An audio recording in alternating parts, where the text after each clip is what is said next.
আর মাত্র অল্প কিছুক্ষণ পরেই জওহরলাল নেহেরু স্টেডিয়ামে বাংলাদেশ মুখোমুখি হতে যাচ্ছে ভারতের।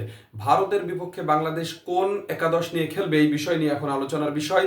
গত স্বাধীনতার পর 54 বছর অতিবাহিত হয়েছে, কিন্তু এবারের মতো বাংলাদেশের ফুটবলের স্টার্টিং 11 এবং ক্রেজ ফুটবল নিয়ে কখনোই ছিল না।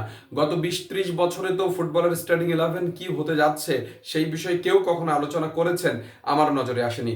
তবে এই ক্রেজ থাকা ভালো এবং এই উন্মাদনা ধরে রেখে যদি বাংলাদেশের ফুটবল এগিয়ে যায় সেটাই আমরা প্রত্যাশা করি। আজকে যদি বাংলাদেশ জয়লাভ করে সেটাও আমরা প্রত্যাশা করি।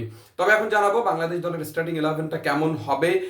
নিঃসন্দেহে মিতুল মার্মা গোলরক্ষক হিসেবে খেলবেন, স্টপার ফুলব্যাক তারিক কাজী এবং তপু বর্মন। তবে তারিকের এখানে কিন্তু যেহেতু তিনি কয়েকদিন আগে ইনজুরি থেকে এসেছেন, সুতরাং তার এখানে তপু নামে আরও একজন খেলোয়াড় রয়েছেন,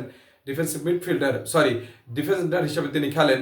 তো তিনিও কিন্তু একটা ভালো অপশন হতে পারেন। তবে আমরা তারিক কাজীকেই এগিয়ে রাখছি।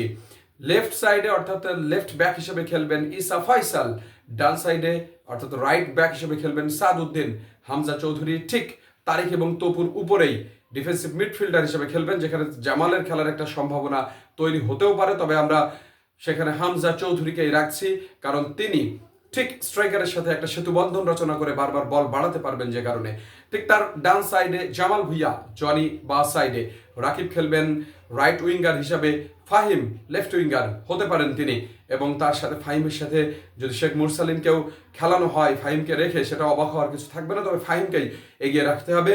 আল আমিন নান আদার দেন তাকে স্ট্রাইকার হিসাবে খেলাবেন হেভিয়ার কাবরেরা, কারণ তিনি যেভাবে পুলিশ এফসির হয়ে খেলেছেন তাকে না খেলানোর কোনো যুক্তিই নেই। সুতরাং সম্ভবত তাকে আমরা স্ট্রাইকার হিসেবে দেখব। এই 11 জনকে নিয়ে বাংলাদেশ শুরু করবে।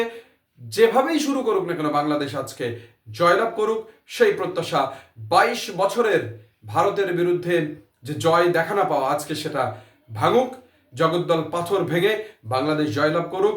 আপনারা এই ভিডিওটি ইউটিউব চ্যানেলে দেখতে পারবেন, ইমরান জামিল ইউটিউব চ্যানেলে। যদি সেখানে সাবস্ক্রাইব করে আমার সঙ্গে থাকেন অবশ্যই খুশি হব, কৃতজ্ঞ থাকবো আপনাদের প্রতি।